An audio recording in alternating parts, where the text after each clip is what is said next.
I have been asked a couple of times to do a tutorial on painting the houses for Mordheim, but as I never have done a tutorial before, I wanted to start with something easier to get a little bit in it. So we will start with these city razors. These are 3D printed and they are already primed. As a primer, I have used this one from Army Painter, ash gray. It's quite a lighter gray. And next up we will pick out some of the bricks and paint them in another color. So I wanted to go with some warmer colors. So we have one desert yellow, so more yellowish tone, and khaki from Vallejo. We don't want to paint the whole wall, but we are just picking out a number of bricks. It's not so easy to paint this on camera. You have to be quite concentrated to hold it the right way that you can see something. As a brush for this, I use just a simple cheap brush. As it is filament printed, it sometimes has these sharp edges that will kill your brushes quite fast. So I tend to go with some cheap brushes for this. We go with the khaki, again picking out just a couple of bricks. Well, you could just as well go with other colors, but I think the warmer colors add a little bit of contrast to the grim dark style of the rest of the buildings. I had tested with blue and red tones, as I had seen this on some other tutorials, but I felt this was not matching for the color scheme I want to go for. So the base coloring for the stonework here is finished. Now we have to apply some wash and dry brush it later. But before doing this, we will first put some color on the top. Here we also use the two colors. We are using first of all black. This is a very old black from Vallejo. It is not really a good color. It is very shiny, but for this purpose it will be okay, as we will later wash and dry brush it. But for the minis, I wouldn't use this one.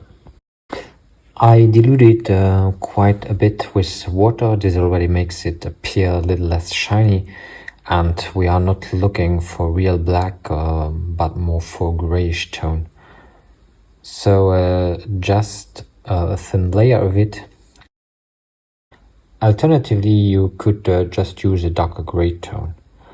Same procedure as with the walls, again just picking out a couple of stones.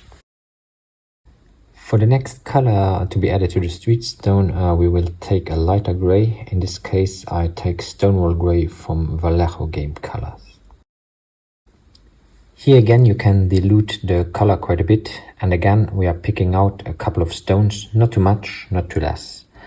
You can change from piece to piece. On one you can add a little bit more color, on some a little bit less, to have some variation. So this will give us a good contrast. And I have gone for gray tones for the streets to have a little bit of a separation between the walls and the street. Here again you can dilute the color quite a bit, and again we are picking out a couple of stones, not too much, not too less. You can change from piece to piece.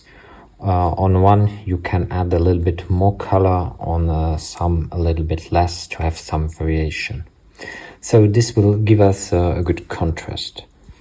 And I have gone for gray tones for the streets to have a little bit of a separation between the walls and the street.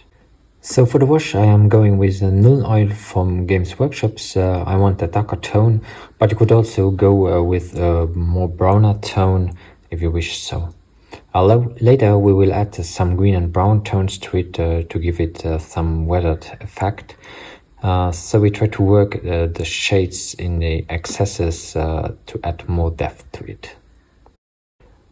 Remove the excesses of the null oil a little bit with the brush, and then we will do the same at the top. As it is finished, we will need to let it dry again. Now we dry brush it with some white color. That's not a problem if you have a little bit too much color on certain edges, because we will apply some null line afterwards. After it has well dried, we apply another layer of Nuln oil, but this time thinned down more than last time. Next step we can already do while the Nuln oil is still wet. We take some shard brown, a very dark brown, some dark green, which again is an old one and very glossy, but for our purpose it will be alright, as we will heavily dilute it, and finally some goblin green. We mix every color with a lot of water and apply it a little bit everywhere on the model. It is better when the Nuln oil is still wet, as it blends better in. In the edges we apply a little bit more. Now to the green, starting with the darker one. This is the moisture, so we will apply more in the edges and at the bottom. If you have applied too much in one area, just go over it with some water. And finally, we will add some goblin green, and we add just a couple of dots, and you will want to put them on the same spots as the dark green. And now again, it has to dry for the next step. So next we will apply some dirt. As you can see on this elevation, and there are these splashes of dirt. They are printed on, but it doesn't really look good. So to upgrade this, we will take some sand. It should be very fine sand, because you want to put miniatures and houses on it, and otherwise the minis won't stand safe on it. We mix the sand with some craft glue, which I borrowed from my kids, and we add a little bit of dark brown paint to it. We mix it well up, and if the consistency is not right, just add a little more glue or even some water. You have to experiment a little bit to get the right consistency. Then we put some little dots on the surface. There are other razors we will put more dirt on, but on this one we just want a couple of dots. So here we see another razor where we added more of these dirt patches. To get them flatter, just stipple it a little bit with the brush. Now we go over the applications on the walls. First we prime them in black, then we go over them with chain metal, a darker metal tone, and finally we make us a wash with brown and orange tone to make it look rusty. Now it's almost finished, but to add a little bit more life to it, we add a couple of grass tufts to it. These are grass tufts I got from Amazon, 3 boxes for around 12 euros. The next step, as for the bases of the minis, as you can see here, we will add a couple of leaves to it. I have here the leaves from AK. These are the oak late autumn leaves. They exist in different shapes and different colors.